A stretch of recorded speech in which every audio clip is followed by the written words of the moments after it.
Breaking in beautiful Star Wars news. Apparently, Lucasfilm is working on a Mace Windu Disney Plus show. If what you've told me is true, you will have gained my trust. Let's break it down.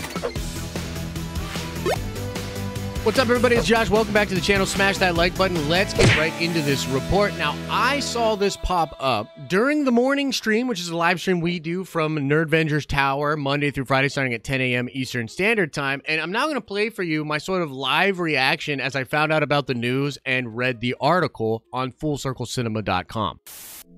If the past 12 months have told Star Wars fans anything, it's that, and I was going to make a joke about how these stars shouldn't have Twitter anymore, but we'll just save that. It's that the future of the franchise lies in the Disney Plus streaming service. Following the success of The Mandalorian, Lucasfilm has fast-tracked the development of a bevy of new projects featuring the likes of Lando Calrissian, Ahsoka Tano, and Darth Maul. Next, according to insider Daniel Richtman, holy shit, guys, if this is coming from Daniel, like, this is an 80% real. Wait a minute. What? This came from Daniel Richtman? Holy shit! The studio's developing a new project featuring the Jedi Master Mace Windu. Per Richtman's initial scoop, the upcoming project will primarily focus on a younger version of the character than fans are used to. However, cinematic icon Samuel L. Jackson is in talks to reprise the role he made famous.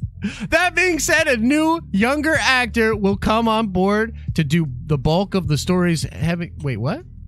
That being said, a new, younger actor will come aboard to do a bulk of the story's heavy lifting as the character's origins are explored. Okay. All right, so let's talk about what this means. Let's speculate. Let's have all the fun in the world. Now, first of all, I think it's important to mention to you that this is a rumor, but Daniel Richtman is one of the best insiders in the game. I quite frankly can't think of a scoop or a bit that he's recently talked about that he has gotten wrong. This dude is pretty freaking solid, and if he is hearing that Lucasfilm is developing a Sam Jackson Mace Windu series, it is likely that that is the case. Now, I think the baseline reaction for a lot of different fans, including myself, is just being elated. Like, this is incredible news. I love Mace Windu as a character. I love Sam Jackson playing Mace Windu as a character. And I remember in the Star Wars Celebration way back in Orlando in 2017, Sam Jackson sends in a video of himself talking about how Jedis can survive big falls and how he desperately wants to get back into Star Wars. However, for some fans, they're actually frustrated by this. I was actually surprised. While we were chatting, there were people saying, I want new Star Wars content. I don't want to keep going back to this well of nostalgia, and I'm going to address that in just a minute because I think it's valid. It's valid, but I think what some people maybe are not understanding or maybe not fully aware of is how damaged the Star Wars brand is with some of its own fans and what they probably need to do to win a lot of those fans back. Now, this also runs parallel to a lot of things we've been hearing about other shows being developed for Disney Plus and just how important Disney Plus is for the future of Star Wars. And yeah, there are rumors about the Obi-Wan show, and that show seems to be really opened up with very cool flashbacks going back to when they were in the Clone Wars, Anakin literally in the Clone Wars armor. That is like a fanboy's wet dream that is absolutely incredible. This opportunity with Sam Jackson coming back does present the ability for him to show up possibly even in the Kenobi series, which is absolutely insane. But it really looks like this Filoni-verse, this bevy of shows that they're going to develop over on Disney Plus is going to be very impactful and a very important strategy to win back a lot of Star Wars fans before future movies come out. Now, it does say in the article that though Sam Jackson will be a big part of this series, there's going to be a younger actor coming in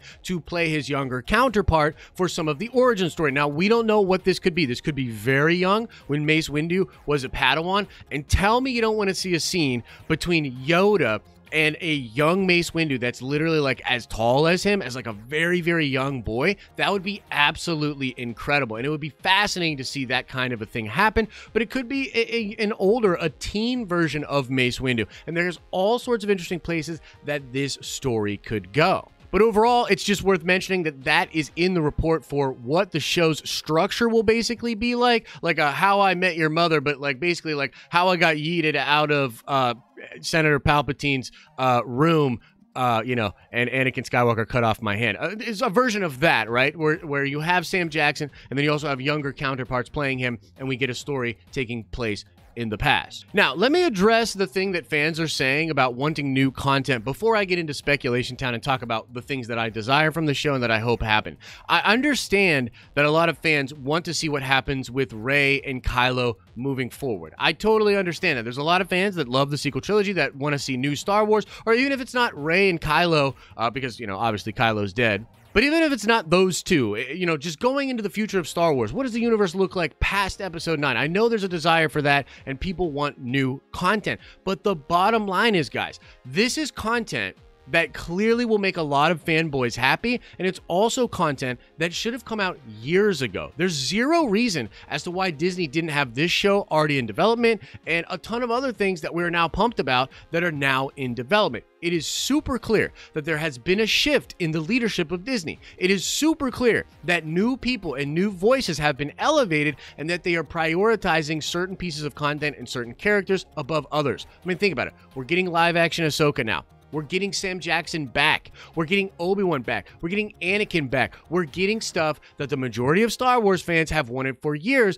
but Disney, for whatever reason, was reluctant to give it to us. And so while I understand fans wanting new Star Wars content, you're really in the minority, at least from where I am standing. The majority of Star Wars fans are super upset with the status of Star Wars, and they want to be catered to. They want dope Star Wars content that scratches all the itches that they want. And that includes Ahsoka, right? That includes stuff that happened in Clone Wars and in the animated series. And it includes Mace Windu. Now, let's go to Speculation Town, baby! And of course, what I really want is Mace Windu to be alive after Revenge of the Sith. 100%, I'd like him to be alive. Like, if this whole story is like an older Mace Windu telling this tale to some Jedi or some person like that, pull back in the last episode and have an aged and grizzled, one-armed Sam Jackson Mace Windu telling this story to Ahsoka and a group of new Padawans. Just do it, baby. Just do it. Just bring him back